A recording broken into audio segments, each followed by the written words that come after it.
guys, right now I want to do one of these Let's Play videos, but instead of doing it about a video game, I want to do it about something that's much more near and dear to my heart, and that is politics, specifically the 2012 presidential election. So right now, you are looking at an interactive electoral college map brought to you by 270towin.com. They're not sponsoring this, but I just really like the map tool that they have come up with. And the specific map that you're looking at is what the election would look like if it were held today, according to the most recent polling data, which I'm pulling from talkingpointsmemo.com.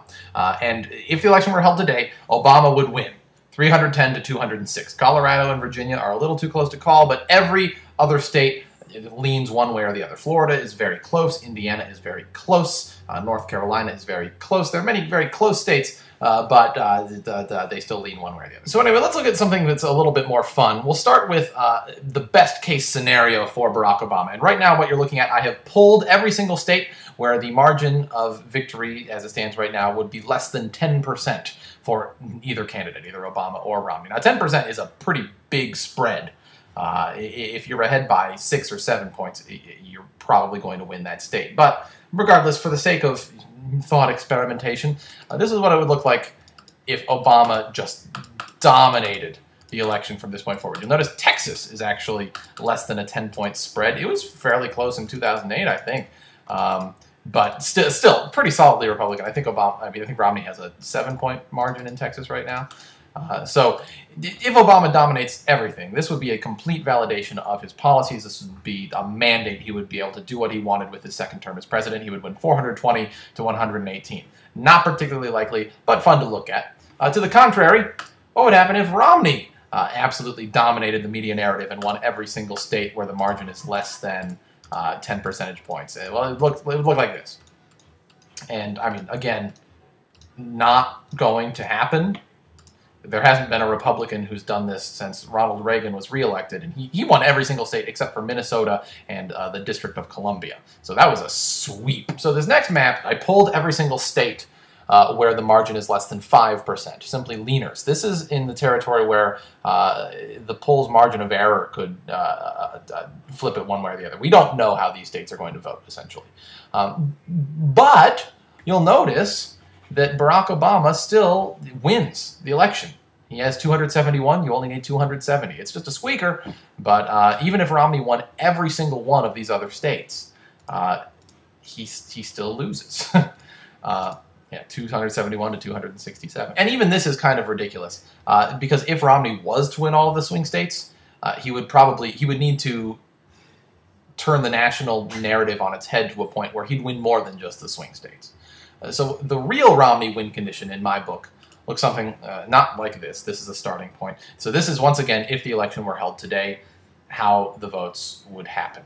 And Romney essentially needs to undermine Barack Obama's economic argument. He needs to say Obama's economic policies have failed.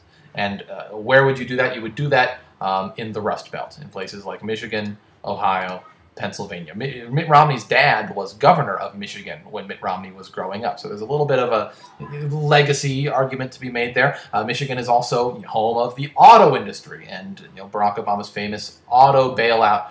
And so essentially, if Mitt Romney can convince the people of Michigan that Obama's policies that have very directly affected the state of Michigan have not worked, then that undermines Obama's argument for the entire country. So it starts with Michigan, it also bleeds into Ohio, Pennsylvania, states that have lost a bunch of manufacturing jobs. And just flipping those three, you'll notice that suddenly Romney has pulled ahead 260 to 256.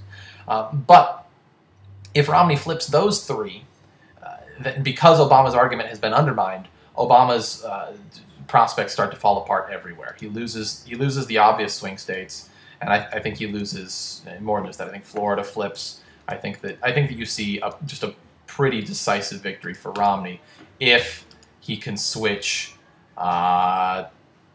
Michigan, Ohio, Pennsylvania. I frankly don't see that happening. I don't think that Romney has demonstrated he's a skilled enough politician. He hasn't made any clear inroads with the people of Michigan, Ohio, Pennsylvania. Those are all states that are pretty decisively in Obama's column at this point. He's ahead by 6, 7, 8 percentage points there. So the most realistic prediction, my personal prediction for the election, looks something like this. I think that Barack Obama will be in control. And Obama's not really a gambler. I don't think he's going to push for a sweep, but I think that what he is going to dedicate his resources to is maintaining the coalition that elected him in 2008. I think that would be a very powerful message for Obama to convey, to say, most of the country supported me 4 years ago, and that coalition is still entirely in place. So the map you're looking at right now is actually identical to the map that elected Barack Obama in 2008. That is my prediction. A lot can change in 3 months. We're 3 months out from the election, and Twitter did not exist in 2008. Twitter can change the mind of an entire age group of America very, very quickly. So there's a lot of race left to be run, but this is what I think right now. What do you guys think? Post a comment or video response. Let me know if you like this video. Blah, blah, blah. All right, I'm leaving now.